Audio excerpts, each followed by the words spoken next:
आज हम BA part first भारतीय संस्कृति के बारे में उनके जो प्रमुख तत्व बताए गए हैं उनकी विवेचना करेंगे। भारतीय संस्कृति में परोपकार पर अधिक बल दिया गया है। हमारे यहाँ संस्कृति का आशय परिष्करण अथवा स्वच्छता से माना गया है। अतः दुर्गुणों एवं पाप भावनाओं को हृदय से निकालने वाली संस्कृति कही गई है।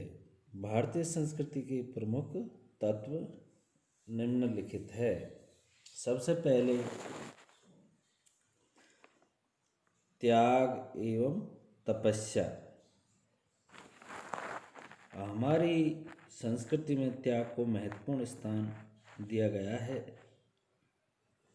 प्राणी को विषय भोगों की वस्तुओं में आसक्ति नहीं रखनी चाहिए। भोग प्रधान जीवन किसी भी रूप में लाभदायक नहीं है। मनुष्य को चाहिए कि वह जगत में रहते हुए भी उसकी वस्तुओं में आसक्ति नहीं रखे। उसे गौरव तभी प्राप्त हो सकता है जबकि वह यहाँ पर जल कमलवत रहे। बिना त्याग के प्राणों का जीवन हे माना गया है। जो मनुष्य जितना अधिक त्यागी होगा वह उतना ही अधिक महान माना जाएगा। यही कारण है कि प्राचीन काल में जब वशिष्ठ तथा विश्वामित्र जैसे तपस्वी राजा दशरथ जैसे चक्रवर्ती सम्राट के पास मिलने जाते थे, जो उनके लिए राज सिंहासन तक रिक्त कर दिया जाता था और बड़े बड़े राजा महाराजा तक ऐसे त्यागी तपस्वी के सामने नतमस्तक हो जाते थे। त्याग के साथ तपोमय जीवन भी हमारी भारतीय संस्कृति का मूल तत्व माना जाता है। तपस्या से मानव दुर्लभ से दुर्लभ वस्तु को भी प्राप्त करने में समर्थ होता है। ऋषियों और मुनियों का जीवन तपस्या से परिपूर्ण होता था। वे अपने जीवन में साधना करते थे और उसी में सुख की अनुभूति प्राप्त करते थे। उनका कार्य क्षेत्र तपोवन होता था तथा प्रकृति के सुरम्य वातावरण में वे अपना शांत जीवन व्यतीत करते थे। इस प्रक्रिया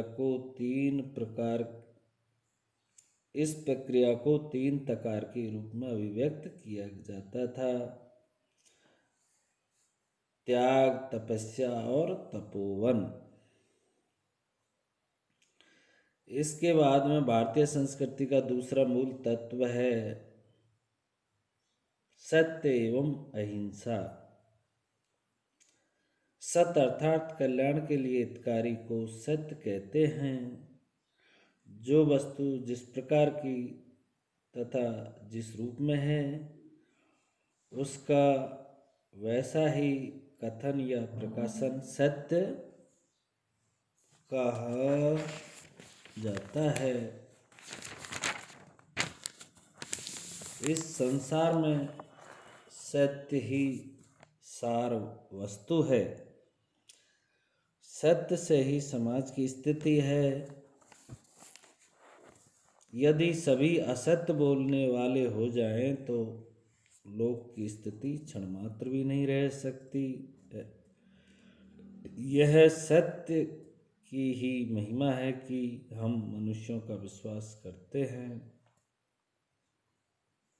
महाभारत में कहा है कि सत्यमेव जयते नानृतम, अर्थात सत्य की ही विजय होती है, झूठ की नहीं।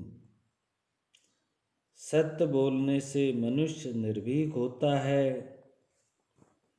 उसका तेज यश, कीर्ति, विद्या और गौरव बढ़ता है। वस्तुतः सत्य भाषण जीवन का सर्वोत्तम तप है। भारतीय संस्कृति में अहिंसा को भी परम धर्म माना गया है। किसी भी जीव को पीड़ा पहुंचाना अथवा दुख देना हिंसा कहा जाता है। मन, वाणी और कर्म से हिंसा 3 प्रकार की होती है। इनका परित्याग अहिंसा कहा जाता है। अहिंसा धर्म के पालन से ही बुद्ध की गणना हमारे 10 अवतारों के मध्य की गई है। यह अहिंसा आचरण से ही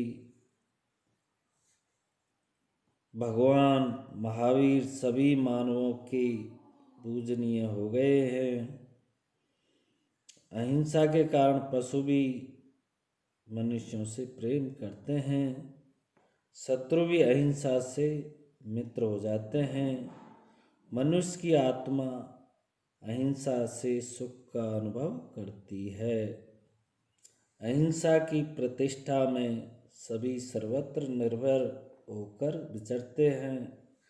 देवी तथा आसुरी संपत्ति का विवेचन करते हुए श्री कृष्ण ने भगवत गीता में अहिंसा की गणना देवी संपद में की है। इसके बाद भारतीय संस्कृति के मूल तत्वों में वर्ण एवं आश्रम व्यवस्था आती है। हमारे यहाँ मानव समाज को 4 भागों में बांटा गया है। पहली श्रेणी बुद्धिजीवियों की है, जो अपनी विद्या, ज्ञान तथा विचार शक्ति के द्वारा समाज का नेतृत्व करते हुए उनको सन्मार्ग पर चलने का आदेश देते हैं। ऐसे वर्ण को ब्राह्मण कहते हैं। दूसरा वर्ण क्षत्रिय है, जो अपनी भुजाओं की शक्ति द्वारा उसे उच्छृंखल होने से रोकते हैं। जो छत अर्थात विनाश से रक्षा करता है, उसे क्षत्रिय कहते हैं। क्षत्रिय राजा का कर्तव्य प्रजा की रक्षा करना होता है, उसे लूटना खसोटना नहीं। तीसरा वर्ण वैश्य है, जिसका मुख्य कर्तव्य कृषि, खेती, गोपालन तथा वाणिज्य करना है। ये लोग व्यापार तथा कृषि कर्म के द्वारा समाज को सुखी और देश को धन धान्य से समृद्ध रखते हैं। वर्ण व्यवस्था में इनको बड़ा महत्वपूर्ण स्थान प्राप्त है, क्योंकि इनके अभाव में समाज सुखी नहीं रह सकता। चौथा तथा अंतिम वर्ण है शूद्र, जिसे कालांतर में घृणा की दृष्टि से देखा जाने लगा। प्राचीन काल में शूद्र का उतना ही महत्व समझा जाता था जितना किसी अन्य वर्ण का। मनुष्य के जीवन को व्यवस्थित करने वाले ये 4 आश्रम है: ब्रह्मचर्य, गृहस्थ आश्रम, वानप्रस्थ आश्रम और संन्यास आश्रम। मानव का आदर्श जीवन 100 वर्ष का मानकर उसे 25-25 वर्ष के इन 4 आश्रमों में बांटा गया। प्रथम आश्रम में वह ब्रह्मचर्य 1 से 25 वर्ष तक वह ब्रह्मचर्य व्रत का पालन करते हुए विद्या अध्ययन करता है, और उसके बाद 26वें वर्ष से लेकर 50 वर्ष तक आगामी जीवन के लिए अपने को सब प्रकार से तैयार करता है। गुरुकुल में विद्या समाप्त करने के बाद नवयुवक अपना विवाह कर गृहस्थाश्रम में प्रवेश करता है। इस आश्रम के ऊपर सभी आश्रमों की स्थिति अवलंबित होने से यह महत्वपूर्ण आश्रम है। वानप्रस्थ आश्रम में मनुष्य को उचित है कि वह घरवार का समस्त कार्यभार अपने युवा पुत्रों को सौंपकर किसी निर्जन प्रदेश या तपोवन में अपनी स्त्री के साथ निकल जाए और वहाँ व्रत, उपवास, अर्चा, पूजा तथा तपस्या के द्वारा समय को बिताए। यह विभिन्न स्थानों की यात्रा भी करे। इसके बाद 75 वर्ष की उम्र होने पर संन्यास ले ले। इस चौथी अवस्था में मनुष्य का यह कर्तव्य होता है कि वह अपनी पूर्व की 3 अवस्था में संचित विद्या और अनुभव के द्वारा समस्त समाज का उपकार करे।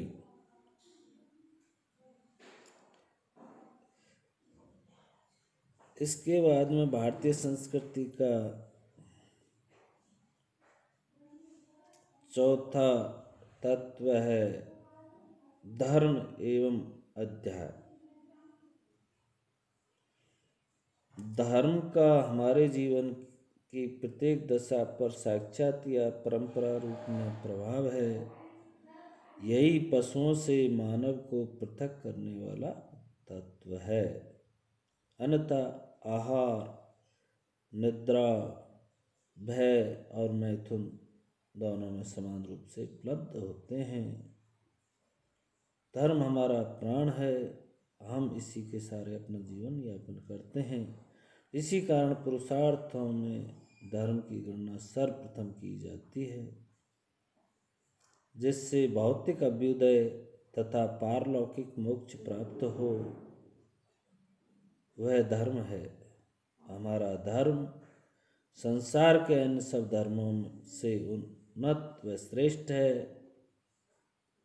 क्योंकि यह किसी मनुष्य द्वारा निर्मित नहीं है, अपितु यह सनातन है, जो अनादिकाल से चलता आया है। इसी कारण यह संसार के सभी मनुष्यों के लिए उपयोगी तथा लाभकारी है। इसे विश्वजनीन, सार्वभौम एवं सार्वकालिक कहा जा सकता है। भारतीय संस्कृति का लक्ष्य मानव की आध्यात्मिक उन्नति है। मनुष्य को भौतिकवाद छोड़कर आध्यात्म में प्रवृत्ति रखनी चाहिए। वस्तुतः सुकर्म अच्छे कार्य ही आत्मा एवं मन को निर्मल तथा पवित्र बनाने का मुख्य साधन है। जन्म मरण का बंधन ही जीवात्मा को परमानंद प्राप्त करने के लिए प्रेरित करता है। यह अनंत और अक्षय सुख मोक्ष ही है।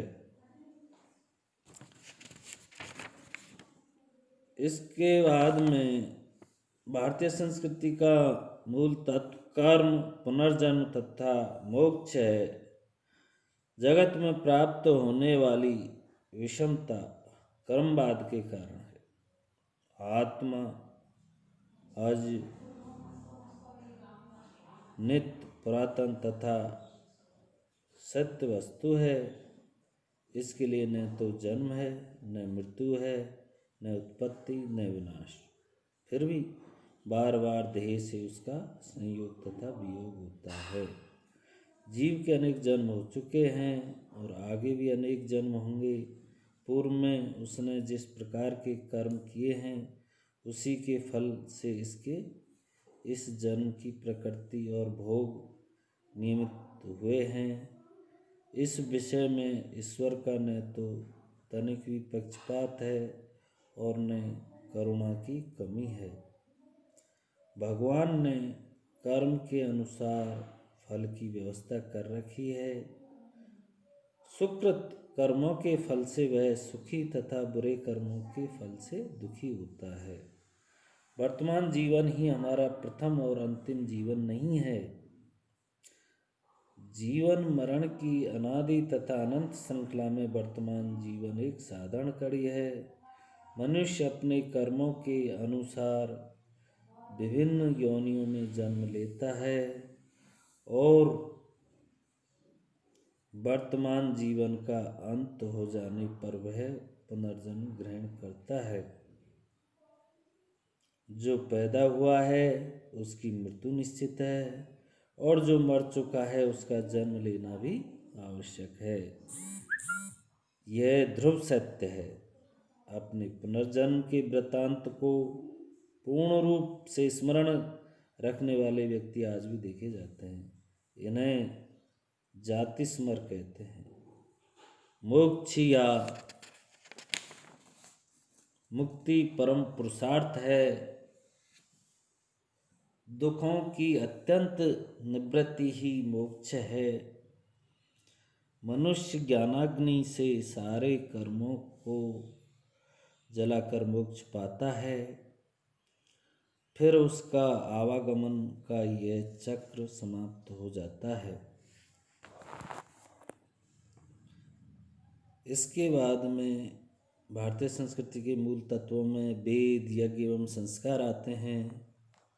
भारतीय संस्कृति का मूल आधार श्रुति या वेद है। ऋषियों के पार्थिव चक्षु के द्वारा स्वतः अनुभूत ज्ञान राशि का नाम श्रुति है।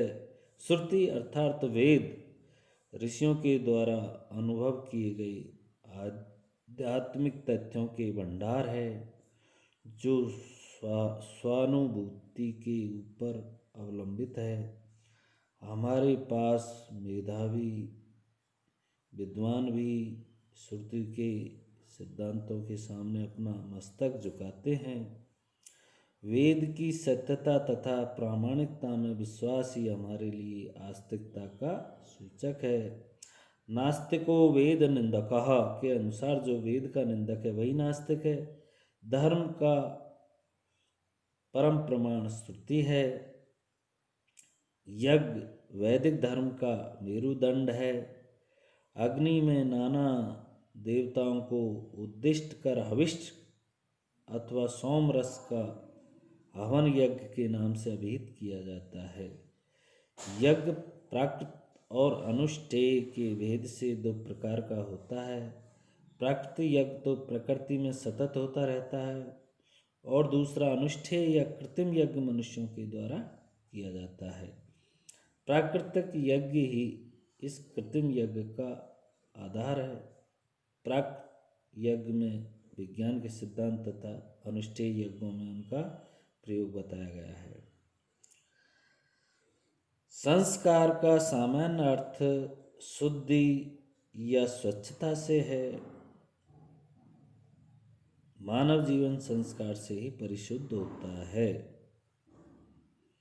कुल संस्कार 16 होते हैं, जिनमें प्राणी मणि की तरह देदीप्यमान होकर अपने शारीरिक, मानसिक, बौद्धिक, वैयक्तिक, सामाजिक और धार्मिक जीवन को उन्नत बनाता है।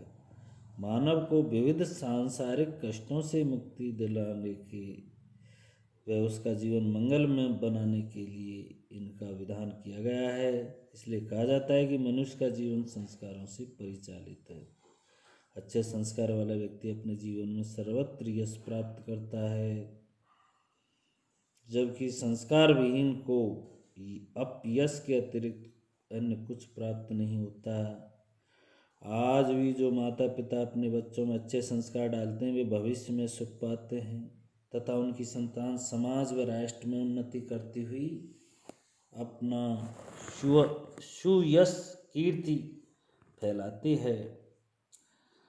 इसके बाद में भारतीय संस्कृति के मूल तत्वों में माता पिता एवं गुरु की भक्ति आती है।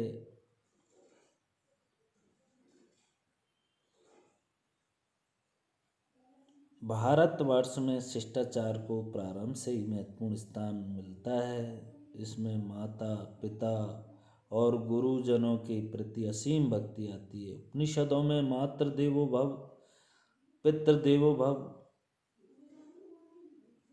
आचार्य देवो भव अर्थात माता पिता और आचार्य गुरु को देवता के समान मानने वाले बनो आदि वाक्यों में इसकी महत्ता का पता चलता है। वस्तुतः प्रत्येक प्राणी पर इन तीनों का इतना अधिक उपकार रहता है कि उसका बदला किसी भी रूप में नहीं चुकाया जा सकता। शास्त्रों में तो यहाँ तक कहा गया है कि यदि कोई अपने स्वयं के शरीर के मांस से इसके लिए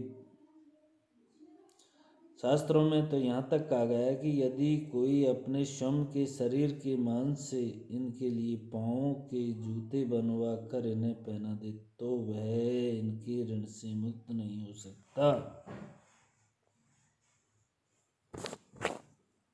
इस प्रकार से भारतीय संस्कृति के इन मूल तत्वों का वर्णन किया गया है।